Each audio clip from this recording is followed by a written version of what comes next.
ATV-nin efirində xəbər vaxtıdır. Salamlayıram sizdə, axşamınız xeyir olsun əziz və hörmətli tamaşaçılar. ATV xəbərin əsas buraxılışını təqdim edirik. Prezident İlham Əliyevin sərəncamı ilə Azərbaycan Respublikasının təhlükəsizlik orqanlarında uzunmüddətli səmərəli fəaliyyətinə və vəzifə borcunu yüksək peşəkarlıqla yerinə yetirdiyinə görə Yuri Petroviç Kamayev şöhrət ordeni ilə təltif edilib. Dövlət başçısı Azərbaycan təsviri sənətinin böyük ustası, görkəmli xalçaşünas, pedaqoq və sənətşünas alim, SSR Dövlət Mükafatı laureatı, xalq rəssamı Lətif Hüseynoğlu Kərimovun 120 illiyinin qeyd edilməsi haqqında da sərəncam imzalayıb. Mədəniyyət Nazirliyi və Azərbaycan Milli Elmlər Akademiyasına xalq rəssamı Lətif Kərimovun noyabr ayında tamam olacaq 120 illiyi ilə bağlı tədbirlər planı hazırlayıb həyata keçirilmək tapşırılıb. Tanınmış idmançılar daim cəmiyyətin diqqət mərkəzindədir. İdmançılarımızın həm cəmiyyətdə, həm də məişətdə özlərini layiqincə aparması məni medallardan da çox sevindirir. Prezident İlham Əliyev Albaniyanın paytaxtı Tiranada keçirilən Avropa çempionatında komanda hesabında Avropa çempionu olan Yunan-Roma güləşi və sərbəst güləş, həmçinin qadın güləşi üzrə medal qazanmış idmançılar və onların məşqçiləri ilə görüşdə belə deyib. Dövlət başçısı vurğulayıb ki, hakim səhvləri və ya ədalətsizliklər baş verəndə belə ləyaqətli davranışı qorumaq həmişə vacibdir. Salam əleykum.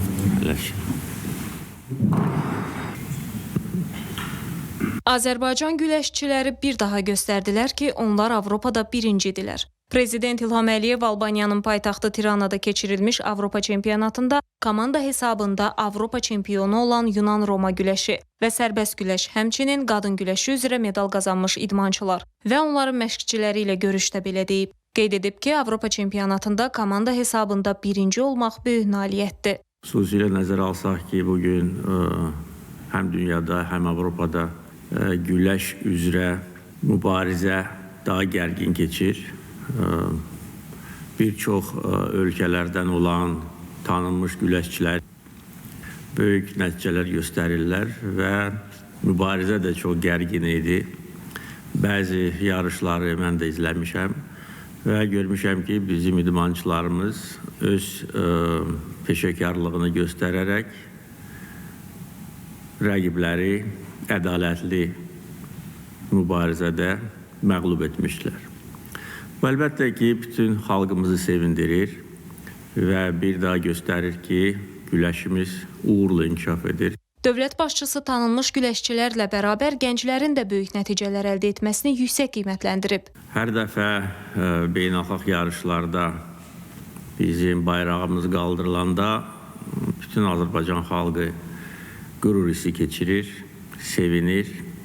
Bu qələbə sevincini idmançılarımız xalqımıza bəxş edir və bu da öz növbəsində gənc nəsli vətənpərvərlik ruhunda tərbiyə etmək üçün çox önəmli amildir. Prezident Azərbaycan idmanının inkişafına diqqət çəkib. Bugün qalib dövlət və qalib xalq kimi yaşayan dövlətimiz, xalqımız o cümlədən idman uğurları ilə fəxr edir. Çıxış edən idmançılar dəstəyə, idmanın inkişafına töhfəsinə görə dövlət başçısına təşəkkür ediblər. Qeyd ediblər ki, bu idmançılar üçün ən böyük məsuliyyətdir. Prezident medalçılar arasında qızların olmasını yüksək qiymətləndirib. Qeyd edib ki, bu, qızlar arasında da gənc nəslin güləşə böyük maraq göstərdiyindən xəbər verir. Prezident daha bir vacib məqama diqqət çəkib. Не менее важно, чем медали, чтобы вот чемпионы, призеры. Medallardan heç də az əhəmiyyətli olmayan odur ki, çempionlar və mükafatçılar həmçinin cəmiyyətdə və çalışdıqları kollektivlərdə yüksək mənəvi keyfiyyətlər nümayiş etdirsinlər. Hakim səhvləri və ya ədalətsizlikləri baş verdikdə belə ləyaqətli davranışı qorumaq həmişə vacibdir. Çünki bəzən qərəzlilik olur. Biz bunu Azərbaycan idmançılarına qarşı təkcə güləşdə deyil, xüsusən də Avropa yarışlarında dəfələrlə görmüşük. Maraqlıdır. Bir qayda olaraq Avropa yarışlarında Azərbaycan idmançılarına qarşı ədalətsizlik dünya çempionatlarına nisbətən daha çox olur. Yəqin ki, Avropada heç də hamı Azərbaycanın Avropa çempionatlarında iştirak etməsinə və təkcə iştirakına deyil, həm də bütün Avropa ölkələrinə qalib gəlməsinə sevinmir. Dövlət başçısı idmançılara harada olmasından asılı olmayaraq xalça üzərində və xalçadan kənarda layiqli davranış prinsiplərinə daim sadiq qalmağı arzu edib.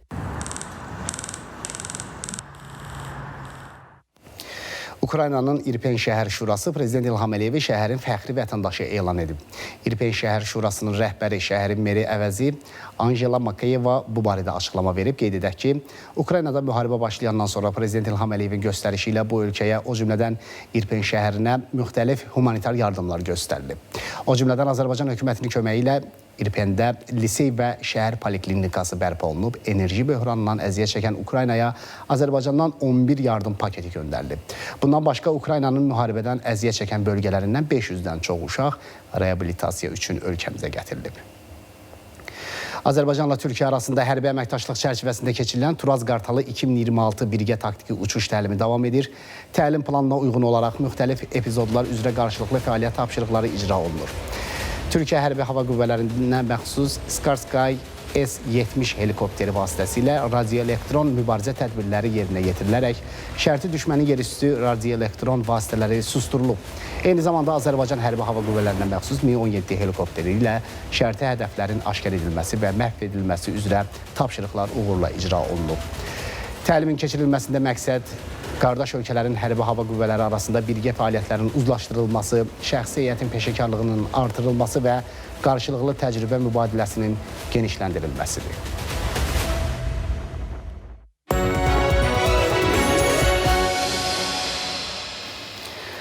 Dəhşətli bir hadisə yaşandı bugün. Milli Onkologiya Mərkəzində partlayış törədildi. Baş prokurorluqdan verilən məlumata görə bugün saat 14 radələrində Səhiyyə Nazirliyinin Milli Onkologiya Mərkəzində partlayışın baş verməsinə dair Yasamal rayon prokurorluğuna məlumat daxil olub. İlkin araşdırmalarla onkoloji xəstə kimi qeydiyyatda olan 38 yaşlı Əliyev Mübariz Sahiboğlunun qanunsuz olaraq əldə edib saxlayaraq gəzdirdiyi partlayıcı vasitəni qeyd olunan müalicə müəssisəsinin radiologiya şöbəsində partlatması nəticəsində həkim Nəsirov Asif Akifoğlunu ümumi təhlükəli üsulla qəsdən öldürməyə cəhd etməsinə əsaslı şübhələr müəyyən edilib. Baş vermiş partlayış nəticəsində Mübariz Əliyev aldığı xəsarətlərdən hadisə yerində ölüb. Ağır bədən xəsarətləri alan Asif Nəsirovun isə müalicəsi xəstəxanada davam etdirilir. Hazırda vəziyyəti ağır qiymətləndirilir. Aidiyyəti hüquq mühafizə orqanlarının əməkdaşlarından ibarət istintaq əməliyyat qrupu tərəfindən tibb sahəsində ekspertin iştirakı ilə isti izlər əsasında hadisə yerinə baxış keçirilib. Cinayətin izlərini əks etdirən maddi sübutlar müvafiq qaydada götürülüb. Meyidin daxili və xarici müayinəsinin aparılması üçün məhkəmə tibbi ekspertizası təyin olunub. Habelə digər zəruri prosessual hərəkətlər icra olunub. Fakt üzrə cinayət prosessual qanunvericiliyə uyğun olaraq dərhal Yasamal rayon prokurorluğunda Cinayət Məcəlləsinin 29-120.2.4 ümumi təhlükəli üsulla adam öldürməyə cəhd və 228.1-ci qanunsuz olaraq partlayıcı maddələr və qurğular əldə etmə, saxlama, daşıma və gəzdirmə maddələri ilə cinayət işi başlanıb. Hazırda cinayət işi üzrə ibtidai istintaq davam etməklə hadisənin baş vermə şəraiti və səbəbləri, partlayıcı maddənin əldə edilmə mənbəyi və digər sübut edilməli olan halların müəyyənləşdirilməsi istiqamətində aidiyyəti hüquq mühafizə orqanları ilə birgə zəruri istintaq və əməliyyat axtarış tədbirləri həyata keçirilir. Məktəbdə yenə cinayət faktı. Təəssüf ki, son vaxtlar məktəblərimizin adı belə hadisələrdə tez-tez hallanır. Bu, həm də həyəcan siqnalı kimi qəbul edilməlidir. Bu dəfə Gəncədə məktəblilər arasında mübahisə zamanı qan tökülüb. 8-ci sinif şagirdi 9-cu sinifdə oxuyan yeniyetməyə kəsici alətlə xəsarət yetirib. Yeniyetmələr məktəbdə nəyi bölə bilməyib? Təfərrüatlar sujetdə.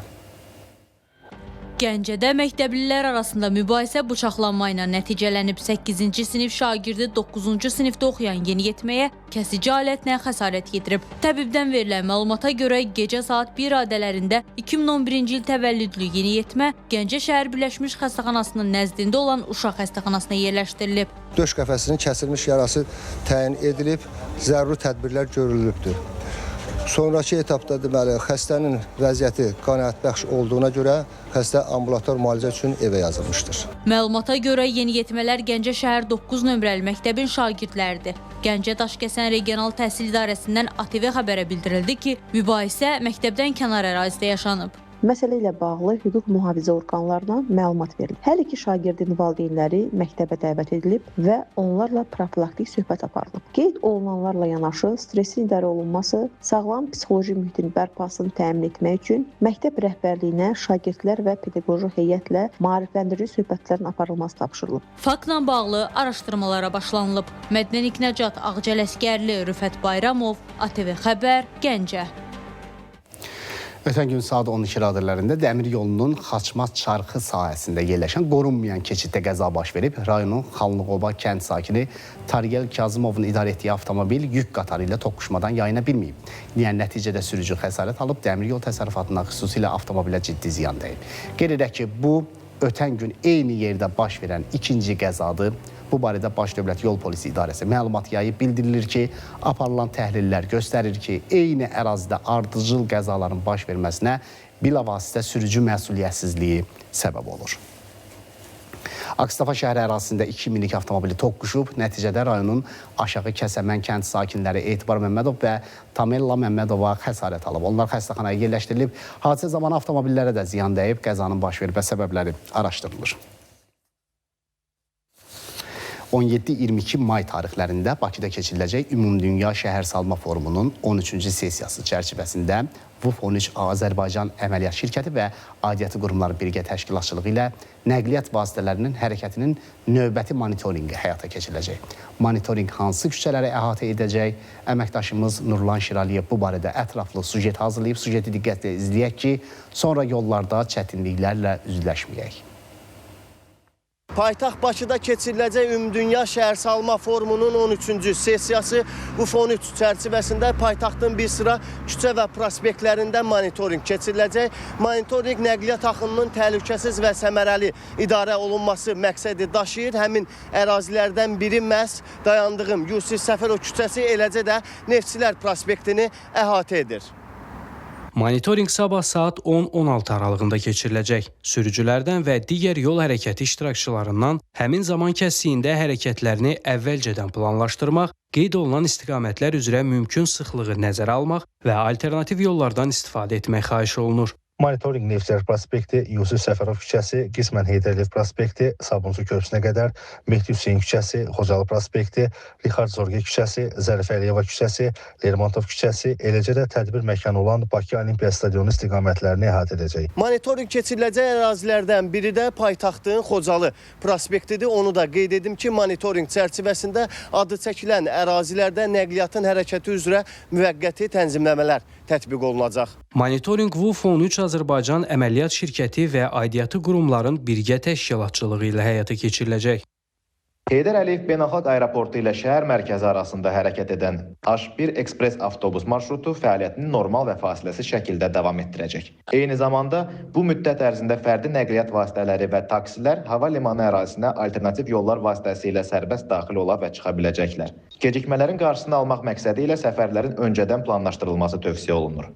VUF-13 öncəsi keçirilən nəqliyyat vasitələrinin hərəkətinin monitorinqi son 10 il ərzində ölkəmizdə keçirilən bir sıra qlobal tədbirlərə hazırlıq çərçivəsində də tətbiq olunub və uğurla həyata keçirilib. Nurlan Şiraliyev, Əziz Əzizov, Sərdar Əli İskəndərli, ATV Xəbər. Paytaxt və bölgələrdə keçirilən əməliyyat tədbirləri nəticəsində qanunsuz saxlanılan 13 avtomat, 1 tapanca, 2 qumbara, 4 tüfəng, 9 patron darağı və 418 müxtəlif çaplı patron aşkarlanıb. Bu barədə Daxili İşlər Nazirliyinin mətbuat xidmətindən məlumat verilib. Qurum vətəndaşlara çağırış edib, odlu silah və sursatın qanunsuz saxlanılması və daşınması qanunvericiliyə əsasən cinayət məsuliyyəti yaradır. Bu cür vasitələrin könüllü təhvil verilməsi isə şəxsi məsuliyyətdən azad edir. Vətəndaşlara tövsiyə olunur ki, istifadəsiz və ya qanunsuz saxlanılan silah-sursat barədə dərhal polis orqanlarına məlumat versinlər. Bu, həm hüquqi məsuliyyətdən azad olmaq, həm də ictimai təhlükəsizliyin qorunmasına töhfə vermək baxımından mühüm əhəmiyyət daşıyır. Masallıda narkotik vasitə və psixotrop maddələrin qanunsuz dövriyyəsinə qarşı əməliyyat keçirilib. Polis 24 yaşlı Pirali Ağayevi saxlayıb. Ondan 14 kiloqram marixuana, heroin və tiryək müsadirə olunub. Saxlanılan şəxs ifadəsində bildirib ki, narkotikləri paytaxt ərazisinə gətirərək satmaq məqsədi ilə əldə edib. Faktla bağlı cinayət işi başlanılıb. Məhkəmənin qərarı ilə Pirali Ağayev barəsində həbs qəti imkan tədbiri seçilib. Oğuzda da narkotik vasitələrin qanunsuz dövriyyəsinə qarşı növbəti əməliyyat keçirilib. Narkokuryerlikdə şübhəli bilinən əvvəllər dəfələrlə məhkum olunmuş 39 yaşlı Pərviz Mahmudov və 34 yaşlı Xanlar Abdullayev saxlanılıb. Onlardan 13 kiloqramdan artıq marixuana müsadirə olunub. Saxlanılan şəxslər narkotikləri satmaq məqsədi ilə əldə etdiklərini bildiriblər. Hər iki şəxs barəsində məhkəmənin qərarı ilə həbs qəti imkan tədbiri seçilib, araşdırmalar davam etdirilir. Mayın 6-sından 2026-2027-ci tədris ili üzrə ümumi təhsil müəssisələrinin birinci siniflərinə şagird qəbuluna start verilir. Məktəbəqədər və ümumi təhsil üzrə Dövlət Agentliyindən bildirilib ki, qəbul prosesi məktəbə qəbul edu.az portalı vasitəsilə aparılacaq. Uşaqların birinci sinifə elektron qəbulu ölkənin bütün şəhər və rayonlarının ümumi təhsil müəssisələrini əhatə edir. Bildirilib ki, bu il Azərbaycan bölməsi üzrə 81 minə yaxın uşaq məktəbə hazırlıq qrupundan avtomatik olaraq birinci sinifə keçirilib. Bazar günü rezidenturaya qəbul imtahanı keçiriləcək. Dövlət İmtahan Mərkəzindən bildirilib ki, imtahanın birinci mərhələsi üzrə 1702 namizəd iştirak edəcək. Məlumata görə onlardan 21-i xarici ölkə vətəndaşıdır. İmtahan Bakı və Naxçıvan şəhərlərində keçiriləcək. Son günlər sosial şəbəkələrdə avtomobili həyət evinin qarşısında saxlamağa görə cərimə tətbiq ediləcəyi ilə bağlı xəbərlər yayılıb. Diqqət çəkən məsələdir. Maraqlı sual yaranır. Kimsə evinin qarşısında maşın saxlayıbsa, niyə cərimələnməlidir?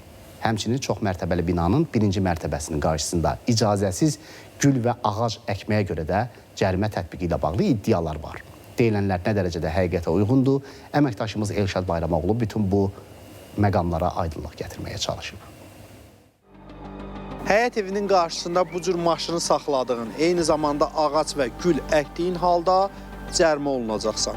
Son günlər sosial şəbəkədə belə bir iddia var. Bəs deyilənlər nə dərəcədə həqiqətə uyğundur? Daha ətraflı süjet boyu bu məsələyə aydınlıq gətirəcəyik. Həyət evinin qarşısında avtomobil saxlamağa görə cərimə olması ilə bağlı iddiaları sürücülər birmənalı qarşılamadı. Sürücülər deyir ki, bəzi hallarda avtomobilini evin qarşısında saxlamadığı halda belə sürücü həmin yerə dəmir və daş parçası qoyaraq ərazidən uzaqlaşır. Nəticədə digər hərəkət iştirakçıları əziyyət çəkir. Həyət evidir də, məsələn, adam var ki, onun qapısının ağzında 3 kvadrat yer var. Bu darvaza qoya bilmir axı. Yəni o maşını məcburdur çöldə saxlanmağa da. Yəni o, amma əslində o cür cərimə də məncə məntiqlə düzgün deyil. Ya torba bastırır ki, bura mənimdir, hansı ki eyni küçədir.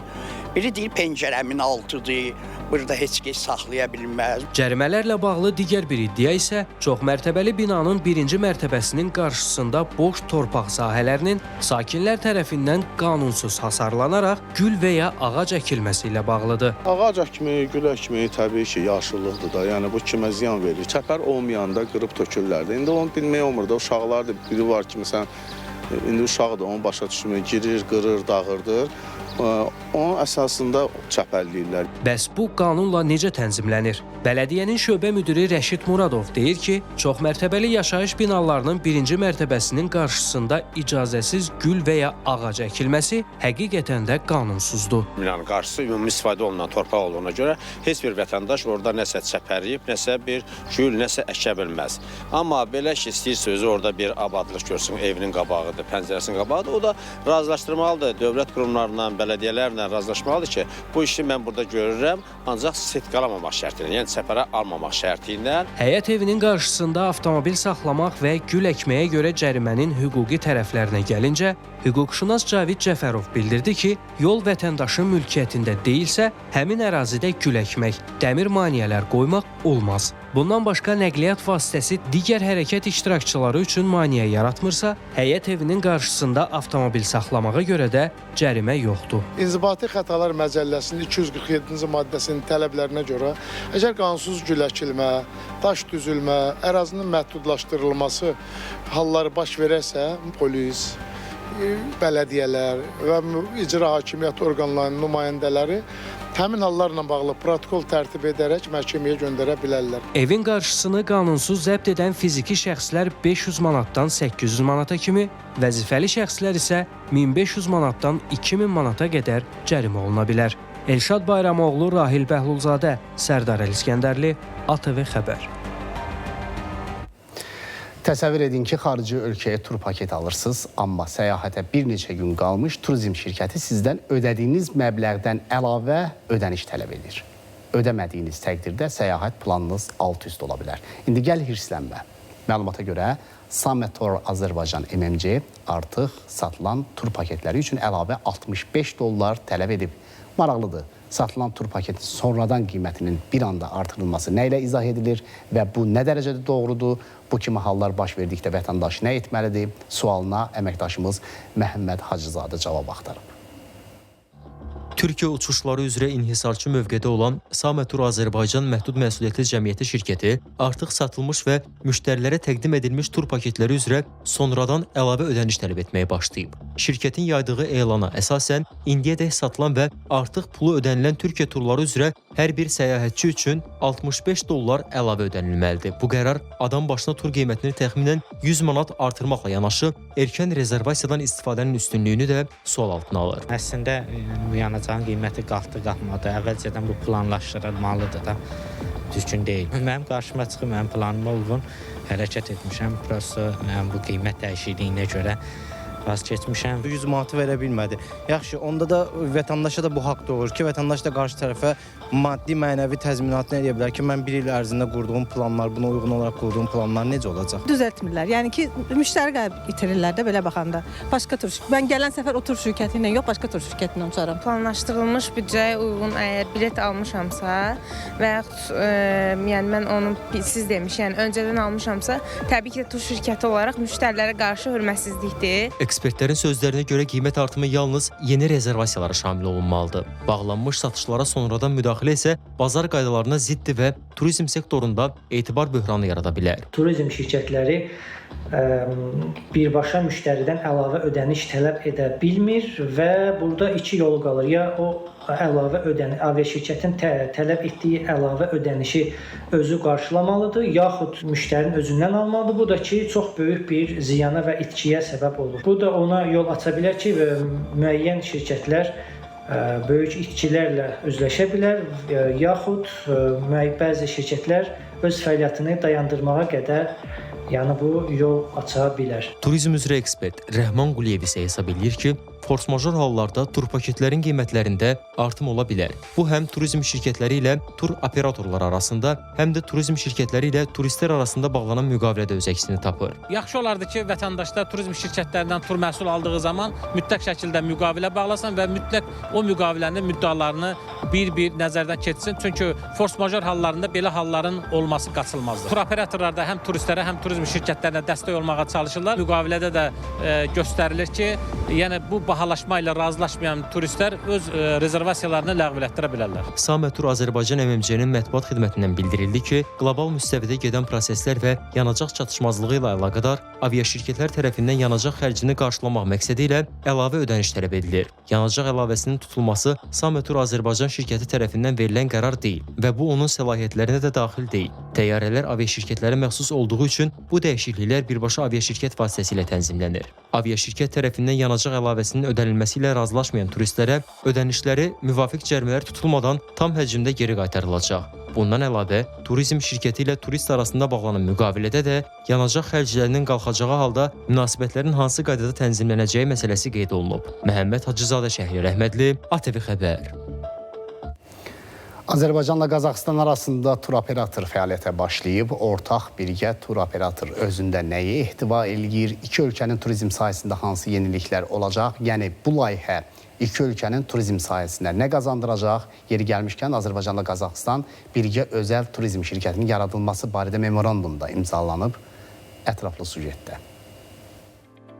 Azərbaycanla Qazaxıstan arasında ilk dəfə birgə tur operator yaradılıb. Tur paketlərin qiyməti $300-500 aralığında dəyişir. Azərbaycan vətəndaşları Qazaxıstanın Astana, Almatı, Şımkent, Turkestan, Aktau, Atırau və digər şəhərlərinə səfər edə bilərlər. Yay aylarında uşaqlar və gənclər üçün tur paketlərin olacağı da gözlənilir. Məbləğ təqribən $300 təşkil edəcək. Qazaxıstanın tur operator şirkətinin direktoru deyir ki, Qazaxıstan vətəndaşları Azərbaycanın bölgələrinə, xüsusən Qarabağ və Şərqi Zəngəzura maraq göstərir. Летом открываются еще дополнительные города, куда будут летать самолеты из Баку. Yaydan Bakıdan Qazaxıstanın bir sıra şəhərlərinə əlavə aviabiletlərin sayının artırılması gözlənilir. Qazaxıstanda bir həftəlik tur paketin qiyməti təxminən $400-500 aralığındadır. Qiymətlərin azalacağı da ehtimal edilir. Son 4 ildə iki ölkə arasında turizm sahəsində canlanma müşahidə edilir. Qazaxıstanın Azərbaycandakı səfiri Alim Bayelin sözlərinə görə iki ölkə arasında turizmin inkişafı üçün yeni təşəbbüslər ərsəyə gələcək. Мы надеемся, что вот сегодняшняя инициатива, запуск нового совместного туроператора. Ümid edirik ki, birgə tur operatorun fəaliyyətə başlaması Azərbaycanla Qazaxıstan arasında turizm sahəsinə töhfə verəcək. Birgə tur operator sayəsində həm də digər ölkələrdən gələn turistlər, məsələn Bakıya gəlib, buradan da Qazaxıstanın digər şəhərlərinə səfər edə biləcək. Yayda Qazaxıstanın Türkistan şəhərində 3-cü Qazaxıstan-Azərbaycan turizm forumu keçiriləcək. Azərbaycanla Qazaxıstan birgə özəl turizm şirkətinin yaradılması barədə də memorandum imzalayıblar. Sənəd Qazaxıstanın Azərbaycandakı səfirinin iştirakı ilə imzalanıb və vahid Qazaxıstan-Azərbaycan Turan turizm operatorunun fəaliyyətə başlamasını nəzərdə tutur. İnsanlara ekoturizm, mədəni və gastronomik turlar, həmçinin müalicə sağlamlıq istiqamətləri daxil olmaqla turizm xidmətləri təqdim ediləcək. Ülkər Əliyeva, Samir Gülməmmədov, Mələyin Qlablı, ATV Xəbər. Rusiyadan Ermənistana Azərbaycandan tranzit keçməklə növbəti tədarük həyata keçirilib. Bugün Rusiyadan göndərilən buğda və gübrə dolu 7 vaqondan ibarət qatar Biləcəri Dəmiryol stansiyasından Böyük Kəsik istiqamətinə yola salınıb.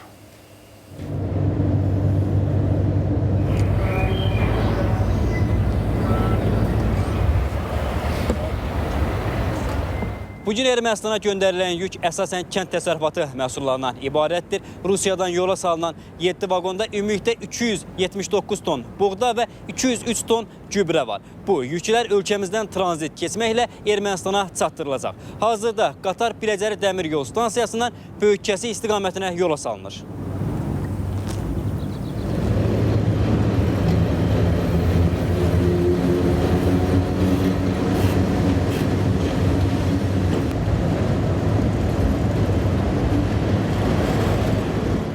Qeyd edək ki, indiyədək Rusiyadan Ermənistana Azərbaycandan tranzit keçməklə 25.000 tondan çox taxıl, 1600 tondan çox gübrə və 68 ton qarabaşaq göndərilib. Xatırladaq ki, tranzitlə yanaşı Azərbaycandan Ermənistana neft məhsullarının ixracı da davam edir. İndiyədək Azərbaycandan Ermənistana 8500 tondan çox dizel, 979 ton AI-92 benzini və 2955 ton AI-95 benzini ixrac olunub. Əkbər Əlizadə, Elşən Əhmədov, Sənan Bəhrəmli, ATV Xəbər. Ermənistanın baş naziri Nikol Paşinyan bir sıra diqqət çəkən açıqlamalar verib. Azərbaycan baş nazirinin müavini Şahin Mustafayevin İrəvana səfərindən danışan Paşinyan bu görüşü mühüm hadisə adlandırıb. Rusiyalı oliqarx Samvel Karapetyanın Qarabağ ermənilərinin geri qaytarılması ilə bağlı açıqlamalarına münasibət bildirən Paşinyan deyib ki, Azərbaycanla Qarabağ, Bakı və digər yerlərdə yaşamış ermənilərin qayıdışı məsələsi ümumiyyətlə müzakirə edilmir. Azərbaycan baş nazirinin müavini Şahin Mustafayevin İrəvana səfəri mühüm hadisədir. Ermənistanın baş naziri Nikol Paşinyan səfərin əhəmiyyətini yüksək qiymətləndirib. Səfərin əvvəlcədən ictimaiyyətə açıqlanmamasını təhlükəsizlik məsələləri ilə əsaslandırıb. Bizim baş nazir müavinimiz də Azərbaycana səfər edəndə eyni qaydalar tətbiq olunub. İnformasiya sızmalarını isə tam istisna etmək mümkün deyil. Hər iki ölkənin baş nazir müavinlərinin qarşılıqlı səfərlərini sülh prosesi və institutlaşdırma məntiqi çərçivəsində tarixi hadisə hesab edirəm. Bu mərhələyə gəlib çatmağımıza şadam. İki ölkə arasındakı əlaqələr daim yaxşılaşmalı, sülh isə tədricən möhkəmlənməlidir.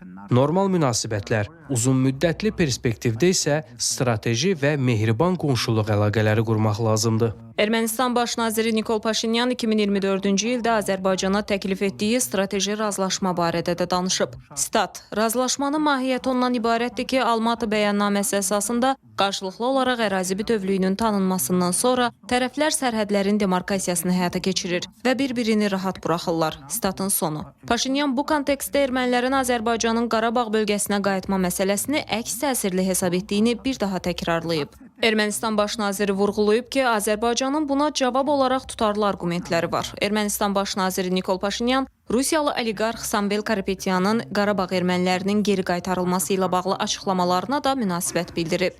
Kaluqalı oliqarx nə və niyə dediyini anlamır. Tapşırıq verirlər, o da belə deyir. Məsələlərin qarşılıqlı əlaqəsini belə başa düşmür. Vaxtilə Qarabağ, Bakı və Azərbaycanın digər bölgələrində yaşamış ermənilərin qayıdışı da Bakı ilə müzakirə olunmur, olunmayıb. Çünki bu istiqamətdə aparılan müzakirələr mövcud vəziyyətə təxribatçı təsir göstərir. Baş nazirin sözlərinə görə Samvel Karapetyan kənardan aldığı təlimat əsasında belə danışır. Baş nazir Ermənistanın radikal müxalifətini bu məsələlərlə bağlı müzakirələr qızışdırmaqda ittiham edib və bunları ucuz daxili siyasi spekulyasiyalar adlandırıb. Paşinyan həmçinin vurğulayıb ki, 2025-ci ilin noyabr ayından indiyədək Azərbaycan ərazisi vasitəsilə Ermənistana təxminən 26 min ton mal daxil olub. Onun sözlərinə görə hazırda Ermənistandan Azərbaycana malların ixracı üçün praktiki olaraq heç bir maneə və məhdudiyyət qalmayacaq. O qeyd edib ki, işgüzar dairələrin siyahıları təqdim olunub. Yaxın vaxtlarda Ermənistandan müəyyən məhsul qruplarının Azərbaycana ixracı tam mümkünləşə bilər. Nikol Paşinyan əlavə edib ki, indiyədək işgüzar dairələr öz siyahılarını iki ölkənin hökumətləri vasitəsilə təqdim ediblər. Amma ticarət axınları artdığı üçün hökumətlərin bu prosesi əvvəlki kimi idarə etməsi artıq məqsəd uyğun deyil. Ona görə də bundan sonra əsas rol birbaşa işgüzar tərəflərin əməkdaşlığına veriləcək deyə baş nazir əlavə edib. Nigar Əhmədova, Mələy İnqilablı, ATV Xəbər. Bugünkü dünyada siyasət təkcə rəsmi bəyanatlarla deyil, pərdə arxası təsir şəbəkələri ilə formalaşır. Son iddialar isə Avropa İttifaqı daxilində bu təsirlərin miqyasını yenidən gündəmə gətirir. Mərkəzdə isə sabiq prokuror Luis Moreno Ocampo dayanır. Vaxtilə prokuror vəzifəsini böyük qalmaqalla tərk edən həmin bu şəxs son illər pullu erməni lobbiçisinə çevrilib. Bu kontekstdə Josep Borrell kimi fiqurların adının hallanması isə məsələni daha da ciddiləşdirir. BMT-nin Beynəlxalq Ədalət Məhkəməsinin sabiq prokuroru Azərbaycana qarşı qərəzi və az qala düşmənçiliyi ilə tanınan Luis Ocampo'nun qalmaqallı videosu yayılıb. Sensasiyalı video görüntülər Avropa qurumlarında erməni lobbisinin fəallığının və Avropa İttifaqının yüksək rəhbərliyində korrupsiyanın hansı həddə çatdığını göstərir. Söhbət BMT-nin Beynəlxalq Ədalət Məhkəməsinin sabiq prokuroru Luis Ocampo və onun oğlu Thomasın əks olunduğu video görüntülərdən gedir. Onların hər ikisi öz məqsədləri və bu məqsədlərə çatmaq üçün istifadə etdikləri alətlər barədə çox açıq və çılpaqlığı ilə danışırlar. Bu məqamda sabiq Avropa İttifaqının Xarici İşlər və Təhlükəsizlik Siyasəti üzrə ali nümayəndəsi Josep Borrellin və Avropa Komissiyasının prezidenti Ursula von der Leyen kimi Avropa siyasətçilərinin adlarının hallanması isə vəziyyəti daha da maraqlı edir. Görünür, Avropada siyasətə təsir etmək üçün seçkilərdə qalib gəlmək artıq yeganə yol deyil. Əgər mənim bu cür işlərlə məşğul olan bir şirkətim olsa, biz bunları maya dəyərinə edə bilərik. Məsələn, hazırda komandamda çox güclü bir mütəxəssis var, Josep Borrell. Vaxtilə Avropa Parlamentinin üzvü olub. O, hüquq məsləhətçisi idi. Bu şəxs indi mənim üçün Avropa Parlamentində çalışır və orada, Avropa Parlamentində mən müraciət edə, etiraz edə, birbaşa suallar ünvanlaya və Ursula von der Leyenə təzyiq göstərə bilərəm. Beləcə Avropa siyasətinə təsir etmək mümkündür. Beləliklə, mən özüm üçün yeni bir fəaliyyət sahəsi açmış oluram. Niyə bu məhz indi vacibdir? Çünki Avropa İttifaqı hazırda daha böyük əhəmiyyət daşıyır. Donald Trump artıq müəyyən mənada məhdudiyyətləri aradan qaldırır. Biz artıq hazırlanmış bir xətt üzrə irəliləyirik, təzyiqi artırırıq və mən bunu Amerika Birləşmiş Ştatlarındakı erməni lobbisi ilə birlikdə edəcəm. Beləliklə, biz orada daha real, həyata keçirilə bilən bir istiqamətdə təkan veririk. Mən divarı dağıtmalı deyiləm, qapı artıq açıqdır, biz sadəcə onu açırıq. Amma məsələ bununla da bitmir. Prosesə təkcə Ocampo deyil, onun oğlu Thomas Moreno Ocampo da aktiv şəkildə cəlb olunub. Hətta səsləndirilən fikirlərdə Ermənistan daxilində siyasi vəziyyətin koordinasiyası və konkret olaraq Nikol Paşinyan hakimiyyətinə qarşı planların müzakirə olunduğu bildirilir. Bu isə artıq klassik lobbiçilik çərçivəsindən çıxaraq ailəvi, siyasi layihə təsiri bağışlayır. Bu hadisə bir daha onu göstərir ki, Avropa İttifaqında geniş bir şəbəkə var, hansılar ki, bu və yaxud digər ölkələrə qarşı, ələlxüsus Azərbaycana qarşı qərarlar verərkən, onların qərarları siyasi qərar deyil, korrupsiya nəticəsində əldə etdiyi maliyyə nəticəsində verdikləri bəyanatlardır ki, bütün bunlar əslində biz həmin qərarlara da nəzər yetirsək görmüş olaraq ki, Avropa İttifaqının maraqlarına cavab vermir. Ekspertlər deyir ki, daha geniş çərçivədə baxdıqda məsələ artıq təkcə lobbiçilik fəaliyyəti kimi yox, Cənubi Qafqazda siyasi proseslərə təsir etməyə yönəlmiş kompleks bir mexanizm kimi təqdim olunur. Bu iddialar Ermənistanın daxili siyasi mühitinə də toxunur və Nikol Paşinyan hökuməti ətrafında mümkün təzyiq və dəyişiklik ssenariləri ilə əlaqələndirilir. Nikol Paşinyanın da adının çəkilməsi, Akamponun Paşinyanı devirmək lazım kimi iddiaları da bir daha onu göstərir ki, bugün Azərbaycan və Ermənistan arasındakı sülh gündəliyi, bugün Azərbaycan və Ermənistan arasındakı sabitlik bir çox qütblərin xoşuna gəlmir və onlar bu sabitliyin pozulması üçün bundan sonra da əllərindən gələni edəcəklər. Akampo ilə bağlı Azərbaycan dəfələrlə bildirirdi ki, o kifayət qədər maliyyə çirkabındadır. Sonda diqqət çəkən əsas məqam ondan ibarətdir ki, əgər bu iddialar həqiqətə uyğundursa, proses yalnız bir ölkəyə və ya bir siyasi fiqura qarşı deyil, bütövlükdə regionda formalaşmış siyasi balansın yenidən dizaynına yönəlmiş daha geniş bir təsir strategiyasının tərkib hissəsi kimi qiymətləndirilə bilər. Mələk İnqilablı, Elvin Muradov, ATV Xəbər.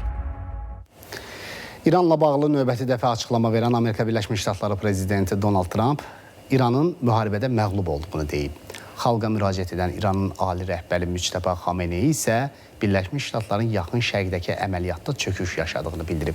Bu arada İran prezidenti Məsud Pezeşkiyan bəyan edib ki, İran limanlarının blokadası vəziyyəti daha da gərginləşdirəcək. İranlılar uzun bir yol qət edib. İndi sual onların kifayət qədər irəli gedib getməyəcəkləridir. Birləşmiş Ştatlar prezidenti Donald Trump jurnalistlərə açıqlamasında belə deyib. Bəyan edib ki, İran müharibədə məğlub olub. İran nüvə silahına sahib olmamağa razılaşmadığı təqdirdə heç vaxt ortaq məxrəcə gəlməyəcəyik. İranla telefonla danışıqlar aparırıq. Mən həmişə birbaşa dialoqa üstünlük verirəm. Artıq İrandan yalnız bir kağız parçası görmək istəyəndə 18 saatlıq uçuşla danışıqlar heyəti göndərmirik. İran hərbi cəhətdən məğlub olub. Gəmiləri dənizdə batıb və hava qüvvələri tamamilə məhv edilib. İranın mühasirəsi dahiyanə bir zərbədir. Ordumuz möhkəm və güclüdür. Dünyada heç bir ordu bizimki ilə müqayisə edilə bilməz. İran təslim olmalıdır. İqtisadiyyatı çökür. ABŞ prezidenti Donald Trump Truth Social sosial şəbəkəsində Hörmüz boğazının Trump boğazı adlandırıldığı barədə foto paylaşıb. Fotoda Birləşmiş Ştatlar bayrağı altında üzən gəmilərin Trump boğazından maneəsiz keçidi təsvir edilib. Birləşmiş Ştatlar yaxın şərqdəki əməliyyatında çöküş yaşayıb. Bunun sayəsində Hörmüz boğazında yeni fəsil açılıb. İranın ali rəhbəri Müçtəba Xameneyi belə bəyanatla çıxış edib. Qeyd edib ki, ABŞ və onun hərbi bazalarının regionda mövcudluğu qeyri-sabitlik amilidir. Birləşmiş Ştatlar hərbi obyektləri isə öz təhlükəsizliyini təmin etmək iqtidarında deyil. Bəyanatda vurğulanır ki, Fars körfəzinin gələcəyi kənar müdaxilə olmadan region ölkələrinin inkişafı ilə bağlı olmalıdır. Xarici qüvvələrin regionda yeri yoxdur. Baş verən proseslər isə yaxın şərqdə və dünyada yeni nizamın formalaşmasının başlanğıcı kimi təqdim olunur. İranın yeni ali lideri Birləşmiş Ştatlar və İsrailə müraciət edərək regionun işlərinə qarışan yadellilərin yerinin ən yaxşı halda bu suların dibində olduğunu bildirib. Bu arada İran prezidenti Məsud Pezeşkiyan bildirib ki, Birləşmiş Ştatlar tərəfindən İran limanlarının hərbi dəniz blokadası Fars körfəzindəki problemləri daha da ağırlaşdıracaq və Vaşinqton yekunda qarşıya qoyulmuş məqsədlərə çatmayacaq. Dəniz blokadası və ya məhdudiyyətlər tətbiq etmək üçün istənilən cəhd beynəlxalq hüquqa ziddir və iflasa məhkumdur deyə Pezeşkiyan qeyd edib. Əlavə edib ki, bu cür tədbirlər nəinki regional təhlükəsizliyi gücləndirə bilməyəcək, həm də Fars körfəzində uzun müddətli sabitliyi sarsıdacaq. Nigar Əhmədova, Nimət İskəndər, ATV Xəbər. Amerika Birləşmiş Ştatları prezidenti Donald Trump Almaniya kansleri Friedrich Merz'i İranla bağlı mövqeyinə görə tənqid edib. Bu barədə Trump Truth Social hesabında yazıb, Almaniya kansleri Rusiya-Ukrayna müharibəsini sona çatdırmaq və öz çökmüş ölkəsini xilas etmək üçün daha çox vaxt sərf etməlidir. Xüsusilə də immiqrasiya və enerji sahələrində deyə Trump vurğulayıb. Trump Almaniya kanslerinin Rusiya-Ukrayna məsələsində rolunun tamamilə qeyri-effektiv olduğunu bildirib. Qeyd edək ki, Almaniya kansleri İranla müharibəyə qarşı çıxıb və bunun Avropaya ziyan verdiyini bəyan edib. Davam edirik. Ölkəmizdə saatlıq əmək haqqı sistemi tətbiq edilə bilər çox yaxın vaxtlarda. Saatlıq əmək haqqı sisteminin üstünlükləri, yenilik vətəndaşlara nə vəd eləyir? Bütün bu məqamlara sıradakı sujetimizdə aydınlıq gətirilir. Ölkədə saatlıq əmək haqqı sisteminə keçid qısa zamanda reallaşa bilər. Bu haqda millət vəkili Vüqar Bayramov öz sosial şəbəkə hesabında paylaşım edib. Millət vəkili bildirir ki, bu sistemin tətbiqi bəzi vətəndaşlara bir neçə yerdə işləmə imkanı verir ki, bu da nəticədə həmin vətəndaşların daha çox əmək haqqı almasına gətirib çıxaracaq. Minimum saatlıq əmək haqqının da müəyyənləşdirilməsi həyata keçiriləcək. Çünki nəzərə alsaq ki, Azərbaycanda hazırda minimum aylıq əmək haqqı müəyyənləşib.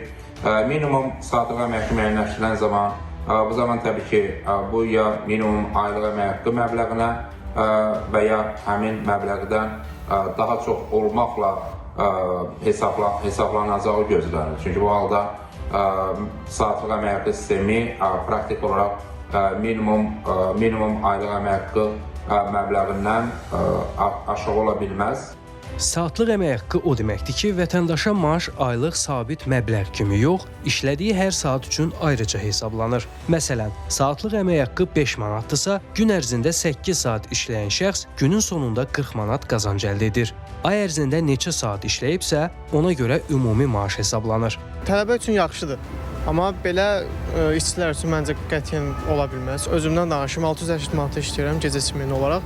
Günümə düşür səhvlərimizə 24 manat saat. Amma saatlıq işləsəm 10 saat işləyim ki, 20 manat pul qazanım. Əslində sağlıq əmək haqqı olması müsbət bir şeydir. Çünki tələbələr tam part-time, tam full-time işləyə bilmir. Yəni dərs saatlarına bağlı olaraq. Bu səbəbdən sağlıq əmək haqqı olması məncə tələbələr üçün, yəni necə deyim, müsbət bir haldır. Ekspert Eldəniz Əmirov isə deyir ki, saatlıq əmək haqqının tətbiqi yeni texniki yanaşmaların və proqram təminatlarının hazırlanmasını da zəruri edəcək. Saatlıq əmək haqqının tətbiqi isə bir çox sahələrdə ələxüsusda kiçik və orta sahibkarlıq subyektlərinin saatlıq əmək haqqı ilə götürdükləri işinin, məvacinin hesablanması onlarda bir qədər müvafiq proqramların təmin olunmasına ehtiyac yaradacaqdır. Ekspert əlavə etdi ki, bu dəyişiklik kütləvi xarakteri daşımır. Bunu yalnız müəyyən sahələrdə tətbiq etmək mümkün olacaq. Aysu Qayıbova, Şəhriyar Əhmədli, Sərdar Əliskəndərli, ATV Xəbər. Paytaxtda postkolonial dövrdə gənclərin rolunun gücləndirilməsi mövzusunda Beynəlxalq Gənclər Forumuna start verilib. Forum iştirakçıları bugün ADA Universiteti, Asan Xidmət, Dost Mərkəzi və Milli Məclisdə olub. Tədbirdə ilk dəfə indiki və keçmiş müstəmləkələri təmsil edən gənc diplomatlar, tədqiqatçılar, beynəlxalq hüquq sahəsində ixtisaslaşmış şəxslər, səhiyyə sahəsi üzrə mütəxəssislər, müstəqillik tərəfdarı olan siyasi partiya və təşkilatların nümayəndələri, gənclər təşkilatlarının rəhbərləri və universitet tələbələri bir araya gəlib. 17 ölkədən qonaqlar Azərbaycanla tanış olacaq, eləcə də öz təcrübələrini bölüşəcək. Forumda Azərbaycanın ali məktəblərində təhsil alan əcnəbi tələbə və tədqiqatçılar da iştirak edir. 2 gün ərzində kolonializm və neokolonializmin müasir fəsadlarına qarşı mübarizədə gənclərin beynəlxalq həmrəylik şəbəkəsi və əməkdaşlıq platformasının qurulması, ortaq məqsədlər ətrafında daha effektiv əməkdaşlıq mexanizminin hazırlanması istiqamətində fikir mübadiləsi aparılacaq. Gəldiyim Adarenun adası hələ də Fransa müstəmləkəçiliyi altındadır. Düşünürəm ki, bu forum Afrikada yaşayan gənclərlə Azərbaycanlı gənclər arasında şəbəkələşmənin qurulmasına imkan yaradacaq. Beləliklə də ölkəmiz gələcəkdə həqiqi müstəqillik qazana bilər. Ölkəmizdə qadınların iqtisadi fəallığı əhəmiyyətli dərəcədə artıb. Ailə, Qadın və Uşaq Problemləri üzrə Dövlət Komitəsinin sədri Bahar Muradova dayanıqlı inkişaf, ailə, qadın və uşaq siyasəti mövzusunda keçirilən konferansda belə deyib, vurğulayıb ki, qadınların fəallığının artması üçün həyata keçirilən tədbirlər müsbət nəticələrini göstərir. Qadınlar üçün iqtisadi imkanların genişləndirilməsi, sahibkarlıq fəaliyyətinə cəlb olunma və məşğulluğun artırılması istiqamətində görülən müvafiq tədbirlər nəticəsində onların rolu artır. Bugün qadınlar sosial həyatın fəal iştirakçıları olmaqla həm də ölkənin iqtisadi inkişafına töhfə verən aktiv biznes subyektlərinin rəhbərləri kimi çıxış edirlər. Ailə cəmiyyətin təməlidir. Milli kimliyimizin daşıyıcısıdır. Qadın bu təməlin yaradıcı və aparıcı qüvvəsidir. Uşaqlar isə əlbəttə ki, dövlətimizin gələcəyidir və onun davamlı inkişafının təminatıdır. Bu istiqamət ayrı-ayrılıqda deyil, bir-biri ilə sıx bağlı olan vahid sistem kimi Azərbaycanın dayanıqlı inkişaf modelinin əsasını təşkil edir. Azərbaycanda insanların sağlamlığının qorunması, yoxsulluğun aradan qaldırılması, əhalinin təhsil səviyyəsinin yüksəldilməsi sahəsində görülən tədbirlər ailə, qadın və uşaq siyasətinin uğurla həyata keçirilməsinə töhfə verib. Ombudsman Səbinə Əliyeva uşaqların rəqəmsal mühitdə qorunmasına diqqət çəkdi. Uşaqların rəqəmsal mühitdə təhlükəsizliyinə dair uşaqlar tərəfindən energetik içkilərin, habelə kiçik elektrik nəqliyyat vasitələrinin istifadəsi ilə bağlı araşdırmalar aparmış və bu sahədə zəruri tədbirlərin görülməsi istiqamətində təkliflər hazırlayaraq aidiyyəti qurumlara göndərmişdir. Birgə tərəfdaşlıq və səylər nəticəsində ailə münasibətlərinin inkişafına, qadın və uşaqların hüquq və azadlıqlarının daha səmərəli müdafiəsinin təmininə biz birlikdə nail olacağıq. Bu ilin birinci rübündə Əmək və Əhalinin Sosial Müdafiəsi Nazirliyinin tabeliyində fəaliyyət göstərən sosial xidmət müəssisələrində 1250 uşaq məskunlaşıb. Bu barədə danışan Əmək və Əhalinin Sosial Müdafiəsi Naziri Anar Əliyevin sözlərinə görə 2022-ci ildən bugünə qədər 78 uşaq himayədar ailələrə verilib. Onlardan 34-ü oğlan, 44-ü qızdır. Himayədar ailə modeli 2022-ci ildən etibarən uğurla tətbiq olunur. Bu yanaşma fərdi diqqət və qayğı ilə yanaşı uşaqların sosiallaşmasına və cəmiyyətə inteqrasiyasına müsbət təsir göstərir. Himayədar ailə institutunun inkişafını dəstəkləmək məqsədi ilə dövlət tərəfindən himayədar ailələrə verilən uşaqlara görə aylıq əsasda 650 manat, ildə bir dəfə olmaqla 800 manat müavinət təsis edilmişdir. Nazir əlavə etdi ki, uşaqlarla bağlı sosial dəstək tədbirləri 500 mindən çox şəxs əhatə edir. Həmçinin ünvanlı dövlət sosial yardımı alan 350 min az təminatlı şəxsin 170 mindən çoxunu uşaqlar təşkil edir. Bundan başqa 2020-ci ildən etibarən 873 uşaq öz ailələrinə geri qaytarılıb. Turanət Ağızadə, Pərviz Əliyev, ATV Xəbər. Faşizm üzərində qələbə, Qurban Bayramı və Müstəqillik Günü ilə əlaqədar may ayında 8 gün qeyri iş günü olacaq. Bu il mayın 9-u şənbə, 10-u bazar gününə təsadüf etdiyindən 11 may qeyri iş günüdür. Beləliklə 9, 10 və 11 mayda ardıcıl iş olmayacaq. Eyni zamanda Müstəqillik Günü iş günü hesab edilmir. Əmək Məcəlləsinə görə Qurban Bayramı iş günü hesab olunmayan başqa bayramlar üst-üstə düşəndə növbəti iş günü istirahət günü hesab edilir. Bu il Qurban Bayramı Müstəqillik Günü ilə üst-üstə düşdüyündən növbəti gün 29 may tarixi də istirahət günü olacaq. 30 may şənbə, 31 may bazar gününə təsadüf edir. Beləliklə 27, 28, 29, 30 və 31 mayda ardıcıl olaraq qeyri iş günləri hesab olunacaq. ATV Xəbərdən bugünə çatdıracaqlarımız bu qədər. Bizi izlədiyiniz üçün təşəkkürlər. Ən son xəbərləri ATV Xəbərdən alın, çünki biz sizə lazım olan xəbərləri təqdim edirik. Gecəniz xeyrə qalsın.